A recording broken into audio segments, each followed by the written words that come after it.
কামালপুরে মায়ের বিষাদের কান্না। মহালয়ার দিনেও কিন্তু বিষাদের সুর এই কামালপুরে। Hello everyone, welcome back to our channel সুব্রতরিয়া লাইফস্টাইল। আর দেখে বুঝতেই পারছো আমি কোথায় আছি। হ্যাঁ, আমি আছি কিন্তু সেই কামালপুরে।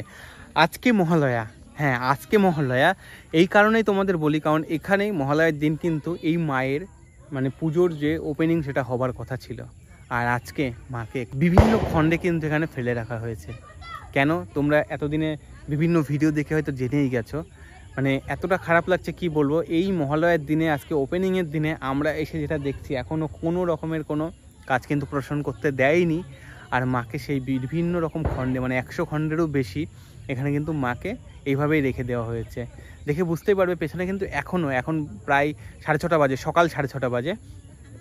তো এখানে কিন্তু এখনও মানুষ আসছে দূর দূরান্ত থেকে দেখতে সকালবেলাতে মহালয়ার দিনে। মানে মানুষের এতটা আবেগ, যে আবেগটাকে প্রশাসনের তরফ থেকে পুরো দাবিয়ে দেওয়া হয়েছে। মানে কি বলবো, বলার কোনো রকমের ভাষা নেই। মানে তোমরা অনেক ভিডিওতে দেখছো, অনেকেই আসছে, অনেকেই অনেক রকম কথা বলছে, কিন্তু প্রশাসনের উপরে তো কেউ নেই। এখনও পর্যন্ত কোর্টের থেকে রায় না মেলায় কিন্তু মাকে এইভাবে ফেলে রাখা হয়েছে। এই পূজা কমিটিদের দাবি ছিল, যদি মানে গতকালকে যেটা রায় ছিল সেই রায়তে যদি বলতো, মানে গত পরশু দিন যেটা রায় ছিল সেই রায়তে যদি পারমিশন দিত, তাহলে হয়তো রাত দিন কাজ করে মাকে এখানে দাঁড় করানো যেত পেছনে যে স্ট্রাকচার হয়েছে সেই স্ট্রাকচারে। কিন্তু যেহেতু প্রশাসন পারমিশন দেয়নি, সেই জন্য কিন্তু মাকে এইভাবেই রাখা রয়েছে। এই যে এখানে কিন্তু অনেক বয়স্ক মানুষও আসছে, যারা মানে শুনেছিল হয়তো যে বড় দুর্গা হচ্ছে, পৃথিবীর সবচেয়ে বড় দুর্গা আমাদের রানাঘাটের, মানে নদিয়া জেলার রানাঘাটের কামালপুরে। তো কি বলবো, এখানে মানে চোখের জল আসার মতো পরিস্থিতি। কারণ এই যে তোমাদের আরও দেখাই, এই আমার পিছন সাইডে দেখবে বিঘার পরে বিঘা জমি রয়েছে, কিন্তু বিঘার পরে বিঘা, প্রায় 40 বিঘার উপরে কিন্তু এখানে জমি রয়েছে, যেই জমিতে মানুষ চাষ করেনি। এই দেখো, এইদিকে দেখো, এইদিকে কিন্তু মানুষ ফেলে রেখেছে চাষ না করে। এদিকে কিন্তু ফুল ছিল, নতুন ফুল ছিল, এই ফুলগুলোকেও নষ্ট করে দেওয়া হয়েছে শুধুমাত্র পুজো হবে সেই আশাতে। কিন্তু সেটা তো আর প্রশাসন হতে দেয়নি। তো সেই জন্য আর কী বলবো। এইদিকে দেখো, বুঝতে পারবে পিছন সাইডেও কিন্তু জায়গা অনেক ফাঁকা পড়ে রয়েছে।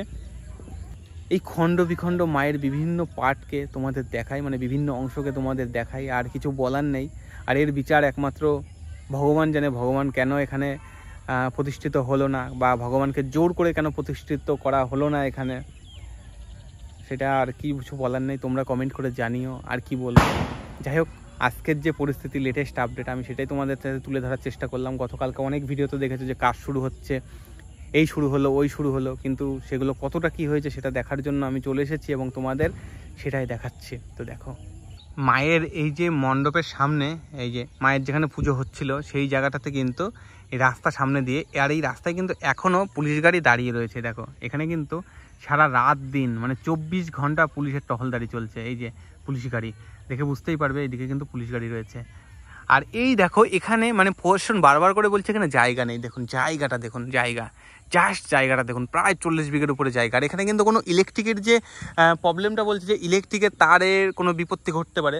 তো এখানে কিন্তু এই যে পূজার যে স্ট্রাকচার, যেখানে মাকে দাঁড় করানো হতো, যে ফাইবারের, এই যে ফাইবারের স্ট্রাকচারটাকে, তার পাশ দিয়ে কিন্তু ইলেকট্রিকের তারে রয়েছে কিন্তু মাত্র একটি কেবিল, যে কেবিলে কিন্তু ইলেকট্রিক সরবরাহ হয়। যেহেতু এখানে ইলেকট্রিকের কিন্তু কোনো বিঘ্ন হওয়ার কোনো জায়গায় ছিল না। আর সামনে দিয়ে যে রাস্তা আছে, এই রাস্তা দিয়ে কিন্তু প্রায় 14 ফুটের উপরে রাস্তা রয়েছে, তাও প্রশাসন কিন্তু এখানে বলছে রাস্তা চওড়া না।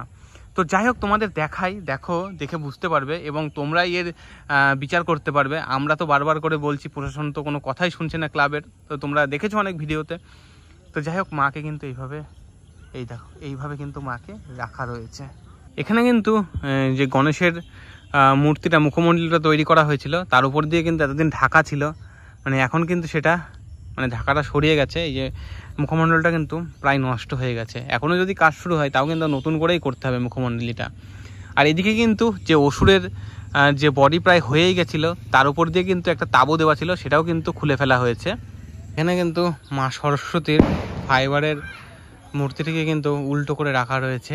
আর এদিকে কিন্তু রয়েছে মা লক্ষ্মী। আর দেখে বুঝতেই পারছো যে চারিদিকে কিন্তু বিভিন্ন খণ্ডে মা তো রয়েছে, তোমাদের আগেই বললাম।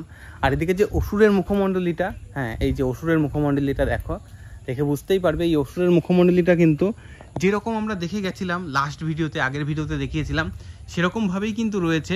আর এখানে দেখো, ফাইবারের কাজ শুরু করতে দেয়নি তো দেয়নি, একটুও হয়নি। মানে লাস্ট যেটা আপডেট ছিল তার উপরে কিন্তু কোনো কাজ হয়নি। এখানে সব রকম কেমিক্যাল রয়েছে ফাইবারের কাজ হওয়ার জন্য, কিন্তু কোনো কিছুতেই কিন্তু প্রশাসন হাত দিতে দেয়নি, দেখে বুঝতেই পারবে। আর এইদিকে কিন্তু মায়ের যে বিভিন্ন হাতের বিভিন্ন অংশ সেগুলোকে সব ছড়িয়ে ছিটিয়ে রাখা রয়েছে। এই দেখো, দেখে বুঝতে পারবে মায়ের যে খণ্ড, মানে 112টা খণ্ড আছে যতটুকু আমি জানি। তো মা হয়তো এবার চাইছেন যে এতগুলো খণ্ডেই এখানে থাকতে। যেমন আমরা জানি যে সতীর 51 পীঠ, তো এখানে সেরকমভাবেই কিন্তু সতীর বিভিন্ন রকমের অংশকে, শরীরের বিভিন্ন রকমের ফাইবারের অংশকে কিন্তু ছড়িয়ে ছিটিয়ে রাখা রয়েছে। হ্যাঁ দেখো, সব কিন্তু পড়ে রয়েছে, এদিকে বুঝতেই পারছো। গতকালকে কিন্তু এখানে প্রশাসনের তরফ থেকে মানে আমাদের নদিয়া ডিস্ট্রিক্টের যে ডিএম আছে উনি এসেছিলেন, এবং আগামীকাল মানে বৃহস্পতিবার, আজকে তো বুধবার, আগামীকাল বৃহস্পতিবার কিন্তু রায় জানানোর কথা রয়েছে। যদি রায়তে পজিটিভিটি হয় তবেই কিন্তু এখানে পুজো হওয়ার এখনও সম্ভাবনা রয়েছে, এবং আমরা কিন্তু চোখ রাখবো আগামীকালের রায়ের উপরে। তো যাই হোক, এখনও পর্যন্ত যেটা লেটেস্ট নিউজ সেটা তোমাদের জানানোর চেষ্টা করলাম। এরপরে কি হয় শুধুমাত্র সেই অপেক্ষা। মানে বাঙালির যে পুজো, আমাদের হিন্দু ধর্মের যে পুজো ঐতিহ্য, তাতেও যদি প্রশাসন বাধা দেয়, মানে আমরা হিন্দু ধর্মের মানুষ হয়ে প্রশাসনের উপরে তাকিয়ে বসে থাকি যে আমাদের মানে পুজো করতে গেলেও প্রশাসন পারমিশন দেবে কিনা। আজকে কলকাতা, বাংলার বিভিন্ন জায়গাতে কিন্তু এর থেকেও বড় বড় পুজো হচ্ছে, এর থেকে অনেক বেশি বড় বড় পুজো হচ্ছে। কোথাও 150 ফুট, কোথাও 200 ফুট, কোথাও বা 200 ফুট ছাড়িয়ে গেছে পূজা মণ্ডপ। আমরাই গেছি বিভিন্ন জায়গাতে, ভিডিওতে দেখেছি, এবং তাতে কিন্তু ইলেকট্রিক কনজামশন অনেক বেশি, আর রাস্তা কিন্তু এর থেকেও সরু, তাও সেখানে কিন্তু কোনো রকমের কোনো অসুবিধা নেই। মানে কি বলবো, মানে তোমরা জানো যে বড় বড় পুজো মণ্ডপগুলো, আমি নাম বলছি না, আমাদের কলকাতা, আমাদের নদিয়া জেলাতেও অনেক বড় পুজো রয়েছে যেগুলো কিন্তু রাস্তা অনেক সরু, মানে এর থেকেও রাস্তা সরু, কিন্তু সেখানেও অনেক বড় মানে মণ্ডপের, তাও তাদের কোনো অসুবিধা নেই, ইলেকট্রিকের কোনো অসুবিধা নেই। আমি আগের ভিডিওতে দেখেছিলাম, জিরাটে গেছিলাম মানে হুগলিতে, তো হুগলিতেও কিন্তু যে পুজো মণ্ডপগুলো দেখলাম, বড় বড় পুজো মণ্ডপ, সেখানে কিন্তু এর থেকেও বেশি সংকীর্ণ জায়গা, এবং তাতে ইলেকট্রিকের সমস্যা আছে। মানে প্যান্ডেল যদি কোনো রকমভাবে ভেঙে যায় তাতে কিন্তু মানে মানুষের গায়ে পড়ার বিশালভাবে একটা সম্ভাবনা রয়েছে। কিন্তু এখানে তোমাদের দেখে বুঝতে হবে যে পিছনে রয়েছে কিন্তু একটি বাগান, যদি মণ্ডপ কোনো রকমভাবেও যদি স্ট্রাকচার ভেঙে পড়বে বাগানের পরে। আর পূজা কমিটির থেকে বক্তব্য যেটা, সেটা হচ্ছে এই মণ্ডপের যে হাইটটা হচ্ছে তার থেকেও মোটামুটি 15 থেকে 20 ফুটের দূর থেকে একটা ব্যারিকেড হবে, মানে প্রায় 150 ফুটের কাছাকাছি একটা ব্যারিকেড হবে, যে ব্যারিকেডের মধ্যে মানুষ প্রবেশ করতে পারবে না, মানে দর্শনার্থী প্রবেশ করতে পারবে না, তার বাইরে থেকে মাকে দর্শন করতে হতো। তাহলে এখানে ভাঙার কোথায় প্রশ্ন ছিল? বা এখানে যদি কোনো দুর্ঘটনাও ঘটতো তাও তো ভিতরেই হতো, মানে যে ব্যারিকেড হতো তার ভিতরে। তাহলে এই বাইরে যে মাকে মানে রাখা হচ্ছিল, মানে যেই জায়গাটা, তার বাইরে থেকে আমাদের দর্শন করতে হতো, সেই জায়গা থেকে দর্শন করতে দিল না মানুষকে প্রশাসন। এমন আমরা হয়েছি, বাঙালি হয়ে, আমরা হিন্দু হয়ে কি এতটাই মানে ভুল করেছি? মানে আমাদের হিন্দুদের ধর্মের মানে সেই কি বলবো তোমাদের, আমাদের কোর্টের উপরে রায় শোনার জন্য বসে থাকতে হয়। আর কোর্ট তো জানোই, কোর্টে গেলে দিনের পরে দিন, সেই 17 তারিখ থেকে পুজো বন্ধ, 17 তারিখ থেকে পুজোর কাজ বন্ধ রয়েছে। আজকে হয়ে গেল 2 তারিখ মহালয়া, মানে গত মাসের 17 তারিখ থেকে আজকে 2 তারিখ, এখনো পর্যন্ত কোর্টে কেসে রায় ঝুলছে। আগামীকাল মানে 3 তারিখে রায় বেরোনোর কথা আছে। এবার তোমরাই বলো যে আগামীকাল 3 তারিখে যদি রায় বেরোয়, তাহলে এই পুজো কমিটি কি করে মাকে রেডি করবে মাত্র 3-4 দিনের মধ্যে? তোমরা দেখে বুঝতেই পারছো যা কাজ আছে এখানে। যদি 300-400 লোকও প্রতিদিন কাজ করে তাও হয়তো সম্ভব করা, মানে কমপ্লিট করা সম্ভব নয়। এখন জানি না কি হবে, কিন্তু এখনো পর্যন্ত কোর্টের উপরেই কিন্তু আমাদের নজর রাখতে হচ্ছে। মহালয়ার দিনেও কিন্তু বিষাদের সুর এই কামালপুরে। হ্যাঁ, দেখে বুঝতেই পারছো এখানে কিন্তু অসুরের স্ট্রাকচার রয়েছে কতটা বড়। আর এখানে কিন্তু অসুরের পুরো যে বুকের যে বডিটা, সেটা কিন্তু সম্পূর্ণ রেডি হয়ে গেছে। হ্যাঁ, দেখে বুঝতে পারছো। এদিকে কিন্তু হাত পুরোটা কমপ্লিট, এদিকে কিন্তু পুরো বডিই কমপ্লিট, আর এদিকেও কিন্তু হাতটা কমপ্লিট। তোমাদের দেখাই, এটাও কিন্তু কমপ্লিটই হয়ে গেছিলো। শুধুমাত্র কিন্তু এই হাতের এই যে অংশটা কালো দেখতে পাচ্ছ, এই অংশটাতে ফাইবারটা শুধুমাত্র বাকি রয়েছে, কিন্তু তাছাড়া বাদবাকি কিন্তু প্রায় সম্পূর্ণ ছিল। এখন প্রশাসন যেহেতু মানুষের এখনও দেয়নি, তো কামালপুরবাসী কিন্তু এখন পুরো শোকে মর্মাহত। মানে কি বলবো, এখানে কিন্তু মানে এতটাই মানে খারাপ লাগছে আমাদের, বা এখানকার সাধারণ মানুষজন অনেকেই আসছে, দেখছে, চলে যাচ্ছে, কিছু বলার নেই, কারণ প্রশাসনের উপরে কেউ তো না। তো এখন জানি না, ভগবান এটাই হয়তো চাইছিল কামালপুরবাসীর জন্য এভাবে শোক নামিয়ে নিয়ে আসতে। তো সেই শোকে মর্মাহত হয়ে কিন্তু গ্রামবাসীরা একদমই কাতর হয়ে পড়েছে। মানে মানে মিনিটে মিনিটে কিন্তু এখানে মানে বিভিন্ন মানুষ আসছে, বিভিন্ন জায়গা থেকে আসছে। এত সকালবেলাতে তাও আমরা অনেক মানে বাইরের মানুষকে দেখতে পাচ্ছি যারা কিন্তু ঠাকুর দেখতে আসছে, মানে যতটা হয়েছে ততটা।